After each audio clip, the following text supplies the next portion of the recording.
자, 이번 시간에는 이제 호흡에 대해서 알아보도록 할 텐데, 호흡계는 이제 호흡을 담당하는 여러 가지 기관들이 모여 있는 기관계죠, 그죠?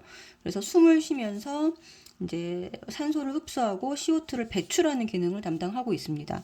그래서 이 산소를 흡수하고 CO2를 배출한다는 이 기능이 기체교환이라고 이제 네 글자로 요약해서 말을 할 수가 있겠고, 좀 어떤 호흡 기관들로 이루어져 있냐면, 일단 코, 그다음에 기관, 그다음에 기관지, 폐, 이렇게 이루어져 있습니다. 들숨은 날숨보다 산소가 더 많고요. 날숨은 이제 온몸을 돌고 이제 노폐물을 가지고 나오기 때문에 CO2가 더 많습니다. 날숨은 CO2를 배출하는 기능을 담당하고 있죠. 그래서 호흡이 일어나는 동안 이제 산소를 받아들이고 CO2를 내보내기 때문이다. 알아두시면 되고, 자, 이제 구조를 볼게요. 자, 구조에서 여기 지금 보시는 것처럼 이렇게 들어가는 코가 있고요. 이제 공기가 이 코를 통해서 들어가게 됩니다. 자, 그 다음에 이제 이렇게 해서 기체가 아래쪽으로 연결되는 것은 이제 기관이라고 하고, 이렇게 나뉘어지는 게 기관지입니다. 그 다음에 얘가 지금 이게 폐죠. 양쪽에 두 개가 있고요, 폐는. 그리고 폐를 둘러싸고 있는 뼈가 있는데, 얘가 갈비뼈죠. 갈비뼈. 지금 이걸 잘못 얘기했구나. 여기가 지금 이렇게 기관이 나뉘어져서 이렇게 가지처럼 이렇게 된 게 얘가 기관지고, 여기 있는 밑에 요 전체 있죠? 전체가 폐입니다. 이렇게 좀 고쳐주세요. 자, 그러고 나서 밑에 이제 가로막이라고 하는 근육이 있죠? 가로막은 근육이다. 자, 폐는 근육이 있다 없다? 근육이 없습니다. 폐 자체는 근육이 없기 때문에 폐가 커지고 작아지는 것은 이것을 둘러싸고 있는 갈비뼈와 가로막의 움직임에 의해서 얘가 이제 커지고 작아지고 하는 거예요. 자, 그러면은 지금 여기가 들어가는, 자, 폐로 들어가는 혈관이죠. 나오는 혈관이고요. 우리가 앞에 순환계에서 배웠는데 폐로 들어가는 혈관의 이름이 뭐였죠? 네, 폐동맥이었습니다. 자, 폐동맥이 폐로 들어가는 혈관이었고, 그럼 여기는 폐동맥에는 CO2가 많은 상태 정맥혈이었었죠. 그죠? 그 다음에 폐에서 이제 깨끗한 산소를 받아서 나오는 이 혈관이 폐정맥이었습니다. 여기는 산소가 많은 동맥혈이 흐르고 있다.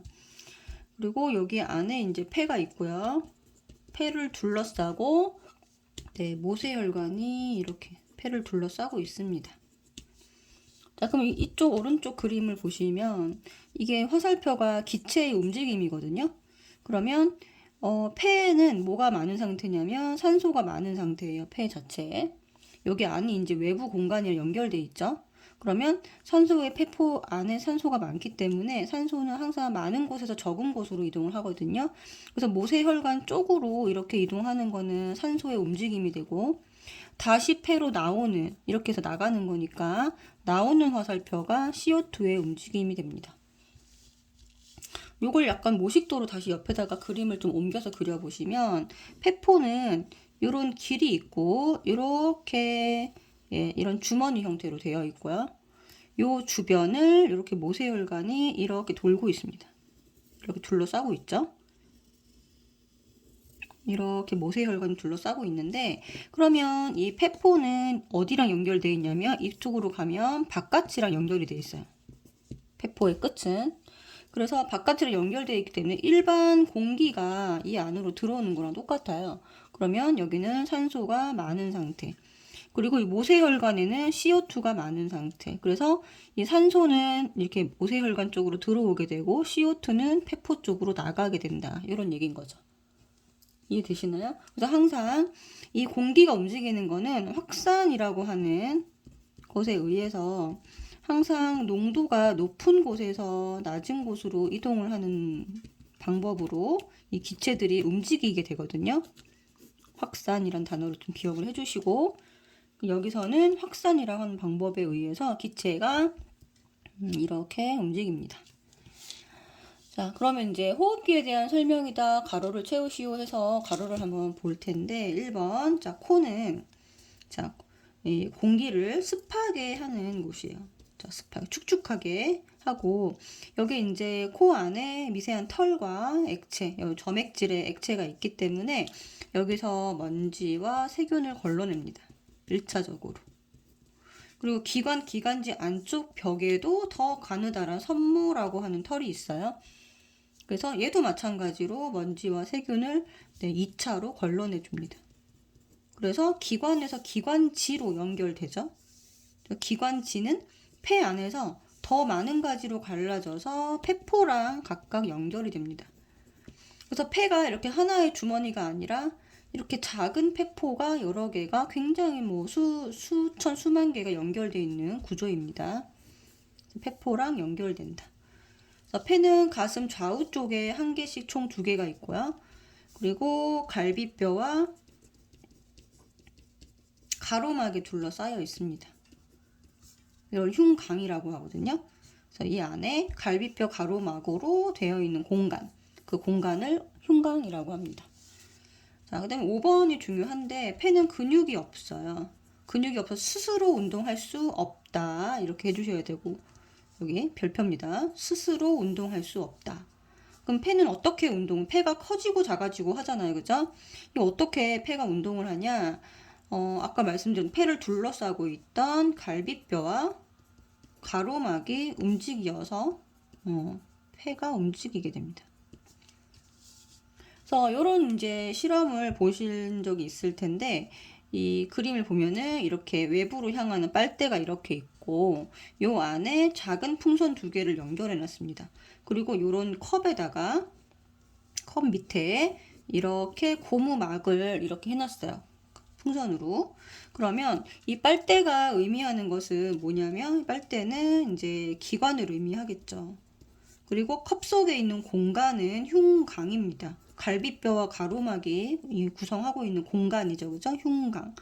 흉강 안에 폐가 들어있는 거예요. 그 다음에 작은 고무풍선이 2개가 있거든요.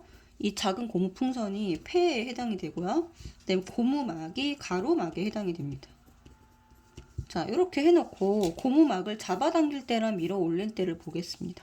자, 잡아당기면 부피가 증가하겠죠. 자, 항상 부피랑 압력은 반대로 갑니다. 요거 2개는 부피랑 압력이 반대다. 아주 별표예요. 그러면 부피가 증가하면 압력은 감소하겠죠. 그러면 내 몸속의 압력이 저기압이 된다는 소리니까 공기가 안으로 들어옵니다. 그래서 공기는 밖에서 안으로 들어온다. 안쪽이 무슨 기압이 된다? 저기압이 되는 거예요. 바깥쪽이 고기압이 되는 거고요. 압력이 감소했기 때문에. 그죠? 자, 그럼 밀어 올리면 이 공간 자체가 줄어들죠. 부피가 감소합니다.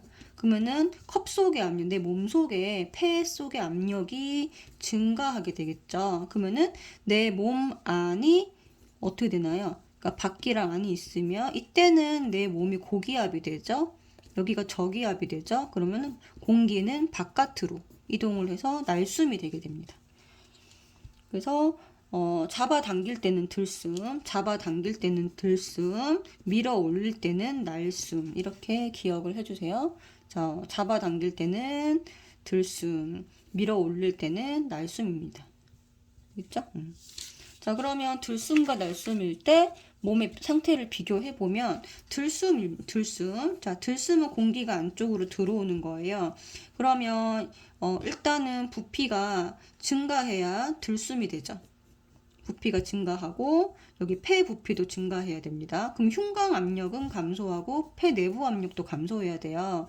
그럼 이거를 볼게요. 흉강의 부피가 제일 중요한데 흉강의 부피가 커지게 되려면 가로막은 위로 갈비뼈는 위로 가로막은 아래로 해야지만 부피가 증가하게 됩니다. 그래서 들숨이면 부피가 커진다 이렇게 바로 연결을 시키시고 이걸 가지고 나머지 유추하시면 돼요. 그냥 공기는 안으로 들어옵니다. 자, 날숨은 마찬가지로 내가 숨을 휴 하고 내쉬어보시면 부피가 배가 이렇게 가라앉는 거 볼 수 있죠. 가슴이. 그래서 부피가 감소하고 폐 부피도 감소합니다. 그러면 압력은 이렇게 반대로 움직이겠죠. 그쵸? 자, 이거 더 반대로 움직이는 거예요. 여기도 반대로 움직이고요. 그러면 내 공간이 내 몸의 흉곽의 부피, 공간의 크기가 작아지려면 갈비뼈는 아래로 내려가고 가로막은 위로 올라가면 공간이 작아지겠죠. 그죠? 그래서 공기는 바깥으로 이동하게 됩니다. 그래서 여기도 반대, 반대. 부피랑 압력 반대. 여기도 부피랑 압력이 반대입니다. 그래서 흉곽이 먼저 움직이면 그 다음에 폐가 움직이는 거예요. 흉곽, 폐 이런 순서고요. 이 흉곽을 움직이게 하는 게 누구라는 거죠? 갈비뼈 가로막이라는 겁니다.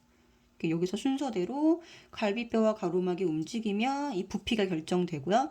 흉곽 부피가 결정되면 그 다음에 폐 부피가 결정이 됩니다. 그래서 공기가 이동하게 되는 거예요. 자, 그 다음에 다음 페이지에서 이제 6번째 특징은 뭐냐면 폐는 수많은 폐포로 이루어져 있고 그래서 닿는 이 폐포는 표면적을 넓히는 구조입니다.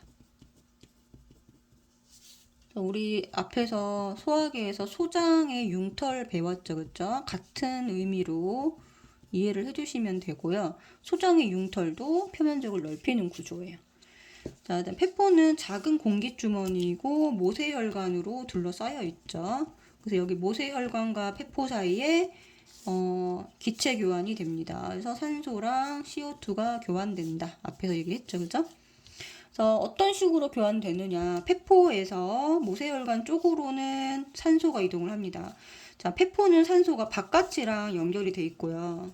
이 모세혈관은 내 몸의 안쪽이랑 연결돼 있기 때문에 바깥쪽은 산소가 많죠. 내 몸은 산소가 부족합니다.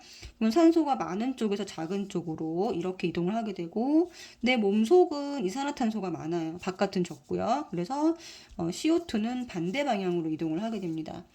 자, 그래서 이 산소를 가지고 이 모세혈관이 어디로 가냐면 더 내 몸 안쪽에 있는 조직세포로 가게 됩니다. 그러면 조직세포한테 필요로 하는 산소를 주고요. 여기서 만들어진 세포 호흡으로 만들어진 CO2 이것을 모세혈관에 전달을 해주면 여기서 다시 이렇게 바깥으로 나가는 구조죠. 그죠? 그래서 밑에 이제 이런 그림이 잘 나오는데 여기 보면은 자 폐포가 이렇게 생겼잖아요. 여기 요 주머니 보이죠? 이게 몸바퀴랑 연결돼서 이렇게 공기가 들어옵니다.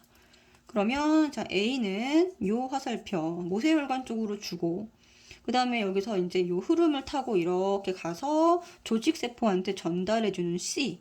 자 A랑 C가 여기 3번을 먼저 할게요. A랑 C는 산소의 이동 방향입니다. 여기 산소, 그 다음 여기도 산소. 그래서 이쪽 한쪽으로만 산소가 많은 혈액이 흐르게 되죠.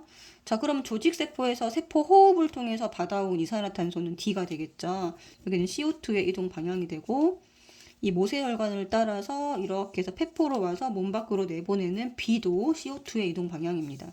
그래서 여기 한쪽 방향 산소 요 방향 똑같고 요렇게 똑같습니다. 그래서 B랑 D는 CO2의 이동 방향이다. 그래서 이거를 이제 폐포에서 일어나는 이 호흡을 외호흡이라는 말을 쓰고요. 여기 조직세포 사이에 요거를 내호흡이라고 합니다. 그래서 외호흡 가에서는 산소의 농도가 더 높은 곳이 폐포가 되고요. 나에서는 이산화탄소 농도가 더 높은 곳은 조직세포죠.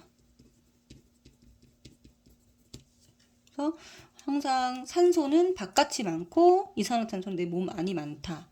그래서 이걸 하나로 좀 연결해서 밑에다 좀 써주시면 여기 폐포가 있고요. 여기 중간에 연결해주는 혈관들이 있는데 여기 모세혈관이고 그 다음에 여기 안쪽에 조직세포입니다. 그래서 여기는 폐포는 우리 몸 밖이랑 연결이 돼 있고 조직세포는 내 몸의 안이랑 연결이 돼 있죠. 자, 그래서 항상 요 같은 방향으로 이렇게 이동을 하게 되는데 요거는 요거 흐름이 산소의 흐름입니다. 이렇게. 그러면 반대 방향으로 이렇게 흐르는 거는 CO2의 흐름이죠. 그랬죠? 이렇게 간단하게 정리를 해주시면 됩니다.